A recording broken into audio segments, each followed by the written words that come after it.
மாட்டாங்க. அதாவது கேள்வி கேட்கும் போது மட்டும்தான் அந்த உணவு தரமான உணவா வருது. அதுக்கப்புறம் வந்து அந்த உணவு தரமற்றமா தான் வருது. ஊழியர்கள் வந்து மாணவர்களை, படிக்கிற மாணவர்கள் எல்லாமே ஏழை மாணவர்கள், எளிய மாணவர்கள் தான். அதாவது காலையில வந்து காலேஜ் போறதும், பார்ட் டைமா ஜாப் போயிட்டு வரதும், சில பேர் டிஎன்பிசி கிளாஸ், யூபிஎஸ்சி கிளாஸ் அந்த மாதிரி தான் படிச்சுட்டு வராங்க. அந்த மாதிரி யூபிஎஸ்சி கிளாஸ் போயிட்டு வரும்போது நைட்டு 9:30 மணி 10:30 மணி வரையுமே காலேஜ் ஹாஸ்டல் டைம் வரதுக்கு முடியாது. இன்ஸ்டியூட் மூடி இங்க வரதுக்கு டைம் ஆயிடுது. அப்ப கதவு மூடிடுறாங்க. கதவு மூடி மாணவர்கள் வெளியே கொசுக்கடியில படுக்கிறாங்க. சில வாட்டி படிக்கிற இடம் நம்ம பார்க்ல உட்கார்ந்து இருக்காங்க. ஒரு வாட்டி ராபரி வந்து பசங்கள்ட்ட வந்து நீங்க ஏன் உட்காந்துருக்கீங்கன்னு சொல்லி ரவுடிங்க வந்து கலாட்டா பண்ணுறது.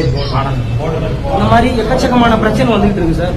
நம்ம வாட்ச்மேன் வந்து மாணவர்கள்ட்ட இழிவா பேசுறது, கண்காணிப்பாளரும் சில வாட்டி இழிவா பேசுறது, மாணவர்கள் அது வந்து பெரும்பாலும் மன உளைச்சல் ஆளாகி சில மாணவர்கள் ஹாஸ்டல் விட்டே போறேன் அந்த அளவுக்கு வந்து மாணவர்களுக்கு அழுத்தம் கொடுக்கறது. சில விஷயம் தெரியலன்னா மாணவர்களுக்கு எடுத்து கொடுக்கணும். ஒரு காப்பாளருக்கு அதுதான் வந்து ஒரு அழகு. ஆனா அந்த மாதிரி ஒரு அழகு இருக்குமான்னு சொல்லி கேட்டீங்கன்னா கண்டிப்பா கிடையாது. ஒரு சில நேரத்துல டர்ஃப் ஓபன் பண்ணி, அந்த வாலிபால் டர்ஃப் ஓபன் பண்ணி ரொம்ப நாள் ஆகுது, கட்டி ரொம்ப நாள் ஆகுது. இன்ன வரைக்கும் மாணவர்களுக்கு அது ஓபன் பண்ணி கொடுக்கவே கிடையாது. அது பல நாளா நாங்களும் எல்லாத்துக்கும் சொல்லிட்டு தான் இருக்கோம். ஆனா யாரும் காதுல போட்டு கிடையாது. சாப்பாடு சுத்தமா சரி கிடையாது. வர சாப்பாடு போடுற ஊழியர்களும் சாப்பாடு அவங்க தரமான ஒரு முடி போடுறது, கேப் போடுறது, கிளவுஸ் போடுறது அந்த மாதிரி எதுவுமே போட கிடையாது. மேம் போன வாட்டி வந்திருந்தாங்க, அவங்கள்ட்டையும் நாங்க கோரிக்கை வச்சிருந்தோம். இவ்வளவு மாதிரி எக்கச்சக்கமான இது இருக்கு. ஊழியர்கள் பற்றாக்குறை இருக்குது. மாணவர்களுக்கு கண்காணிப்பதற்கு கேமரா வந்து குறைவா தான் இருக்கு. 64 கேமரா இருக்க வேண்டிய இடத்துல கம்மியாதான கேமரா தான் இருக்கு. அடிக்கடி வந்து தண்ணி வரதில்லை, பாத்ரூம்ல சரியா கிளீன் பண்றது இல்லை, உடைஞ்சிருக்கு.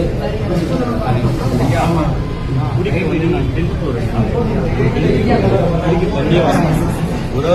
கேமரா மட்டும்தான் இருக்குது. அது வயசு மட்டும் மட்டும்தான் வருது. நம்ம குடிக்கவே முடியல. ஒன்னெல்லாம் ஒரு மாதிரியா இருக்கு. ஆர்வம் வருது. அதே போல கழிவறை பாத்தீங்கன்னா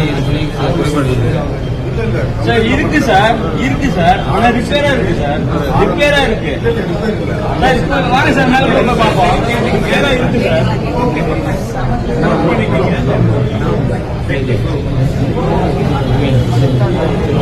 அதை விட முக்கியமான நந்தனம் கல்லூரியில தமிழ் துறை படிக்கிறேன். 2ஆம் ஆண்டு.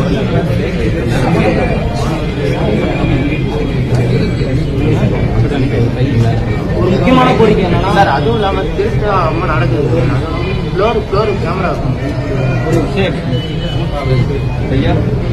ரெண்டு ஒரு ஃப்ளோருக்கு 2 கேமரா தான் இருக்கு. இந்த இடத்துல ஒரு கேமரா இருக்கு, அந்த சைடுல ஒரு கேமரா இருக்கு ஐயா. ரெண்டுமே படிக்க மட்டும்தான் கவர் ஆகுது. அந்த சைடுல ரூம் இருக்கு, இந்த சைடுல ரூம் இருக்கு ஐயா. அது வந்து கவரே ஆக மாட்டேங்குது. இங்க வந்து திருடுறாங்க. பசங்களுக்குள்ளே கொஞ்சம் சண்டை நடக்குது, அது நடக்குது. சீனியர் ஜூனியர் ரேங்கிங்க. மாணவர் ஒரு ஸ்போர்ட்ஸ் ஸ்கூல்ல போனாதான் ஒரு மாணவர் வந்து போதை பழக்கத்தை வந்து வெளியே கொண்டு வரும். டிசிப்ளினும் அப்பதான் வரும். அந்த கோரிக்கையை நாங்க அப்பையில இருந்து ஒரு வருஷமா வச்சுக்க மாட்டோம். அது பொருள் மாதிரி இருக்கு. உட்காந்து இப்படி கூட்டுற மாதிரி அதே மாதிரி வேற எதுவுமே இல்லையா.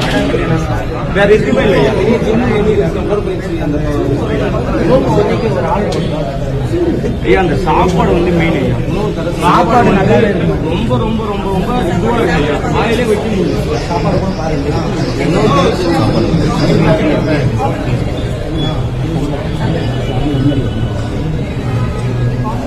எப்படி சார் அப்ப கோரிக்கை வைக்கிறோம்? எப்படி சொல்றீங்க? கையை நீட்டாம பேசும்போது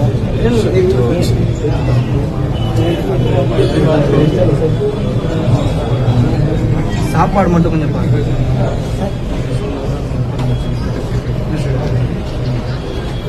தேங்க்யூ சார்.